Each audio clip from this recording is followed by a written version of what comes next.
పుట్టింటి వారైనా అత్తింటి వారైనా నీ అక్క చెల్లెళ్ళం మేమే. అమ్మమ్మో చెయ్యతో ఏ చిన్ని పనైనా నీ మంచి మన్నానంత మాదే.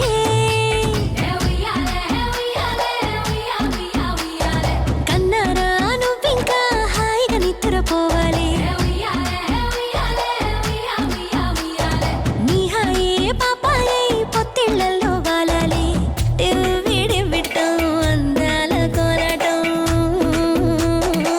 బొట్టు పెట్టింది అరుదైన పేరు